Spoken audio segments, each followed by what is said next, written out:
The Canterville Ghost by Oscar Wilde. Chapter 4. The next day the ghost was very weak and tired. The terrible excitement of the last 4 weeks was beginning to have its effect. His nerves were completely shattered, and he started at the slightest noise. For 5 days he kept his room, and at last made up his mind to give up the point of the blood-stain on the library floor. If the Otis family didn't want it, they clearly did not deserve it. They were evidently people on a low, material plane of existence, and quite incapable of appreciating the symbolic value of sensuous phenomena. The question of phantasmic apparitions and the development of astral bodies was of course quite a different matter, and really not under his control. It was his solemn duty to appear in the corridor once a week, and to gibber from the large oriel window on the first and third Wednesdays in every month, and he didn't see how he could honourably escape from his obligations.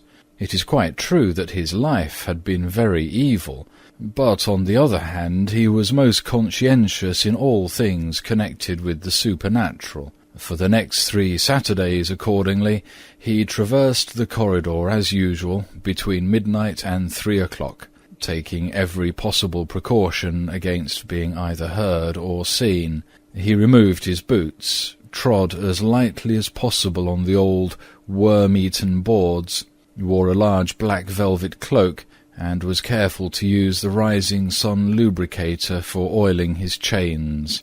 I am bound to acknowledge that it was with a good deal of difficulty that he brought himself to adopt this last mode of protection.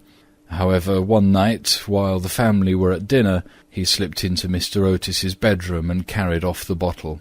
He felt a little humiliated at first, but afterwards was sensible enough to see that there was a great deal to be said for the invention, and, to a certain degree, it served his purpose. Still, in spite of everything, he was not left unmolested. Strings were continually being stretched across the corridor, over which he tripped in the dark, and on one occasion, while dressed for the part of Black Isaac, or the huntsman of Hogley Woods, he met with a severe fall through treading on a butter-slide which the twins had constructed from the entrance of the tapestry chamber to the top of the oak staircase. This last insult so enraged him that he resolved to make one final effort to assert his dignity and social position, and determined to visit the insolent young Etonians the next night in his celebrated character of Reckless Rupert, or the Headless Earl. He had not appeared in this disguise for more than 70 years. In fact, not since he'd so frightened pretty Lady Barbara Modish by means of it that she suddenly broke off her engagement with the present Lord Canterville's grandfather and ran away to Gretna Green with handsome Jack Castletown, declaring that nothing in the world would induce her to marry into a family that allowed such a horrible phantom to walk up and down the terrace at twilight. Poor Jack was afterwards shot in a duel by Lord Canterville on Wandsworth Common, and Lady Barbara died of a broken heart at Tunbridge Wells before the year was out, so in every way it had been a great success. It was, however, an extremely difficult make-up, if I may use such a theatrical expression in connection with one of the greatest mysteries of the supernatural, or, to employ a more scientific term, the higher natural world, and it took him fully 3 hours to make his preparations. At last everything was ready, and he was very pleased with his appearance. The big leather riding boots that went with the dress were just a little too large for him, and he could only find one of the 2 horse pistols, but on the whole he was quite satisfied, and at 1:15 he glided out of the wainscoting and crept down the corridor. On reaching the room occupied by the twins, which I should mention was called the Blue Bedchamber on account of the colour of its hangings, he found the door just ajar. Wishing to make an effective entrance, he flung it wide open, when a heavy jug of water fell right down on him, wetting him to the skin, and just missing his left shoulder by a couple of inches.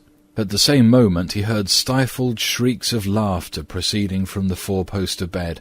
The shock to his nervous system was so great that he fled back to his room as hard as he could go, and the next day he was laid up with a severe cold.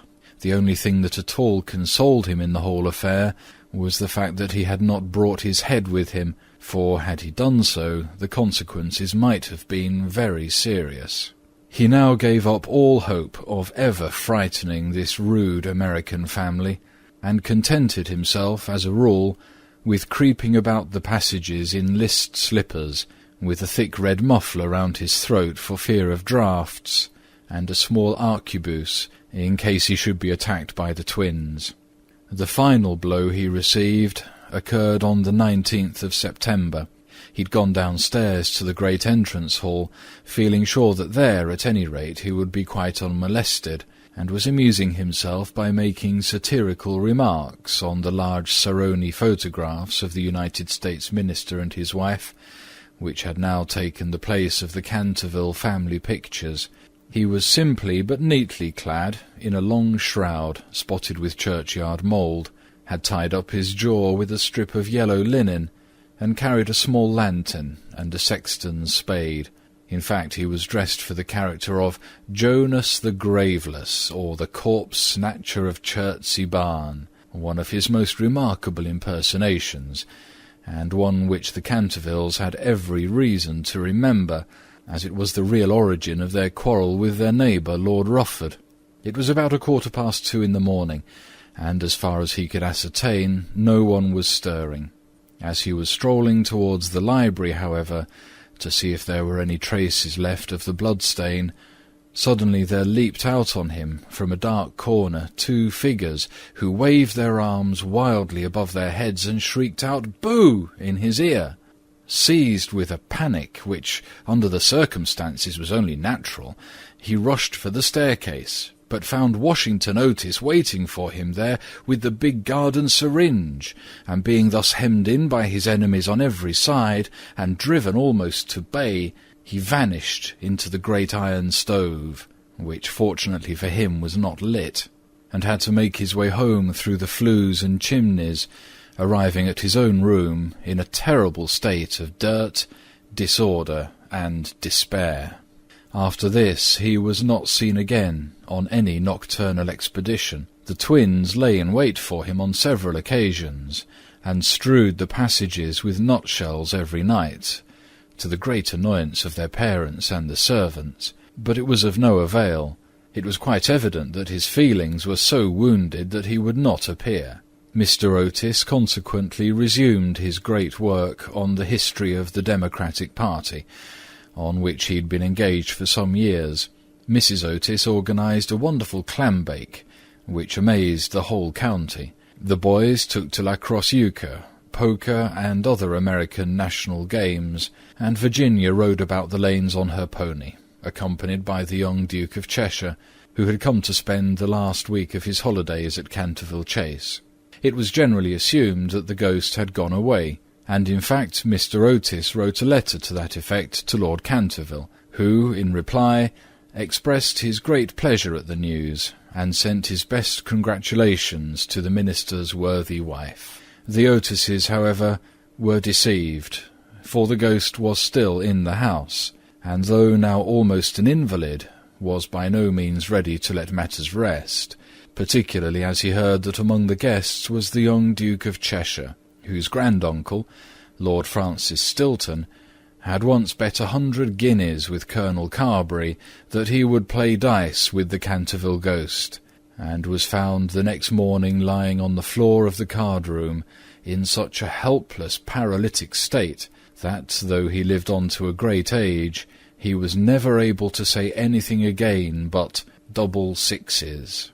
The story was very well known at the time, though, of course, out of respect to the feelings of the 2 noble families, every attempt was made to hush it up, and a full account of all the circumstances connected with it will be found in the 3rd volume of Lord Tattle's Recollections of the Prince Regent and his Friends.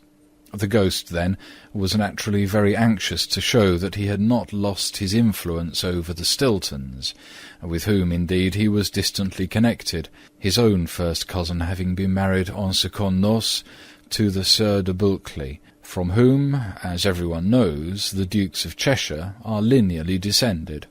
Accordingly, he made his arrangements for appearing to Virginia's little lover in his celebrated impersonation of the Vampire Monk, or the Bloodless Benedictine, a performance so horrible that when old Lady Startup saw it, which she did on one fatal New Year's Eve in the year 1764, she went off into the most piercing shrieks, which culminated in violent apoplexy, and died in 3 days, after disinheriting the Cantervilles, who were her nearest relations, and leaving all her money to her London apothecary.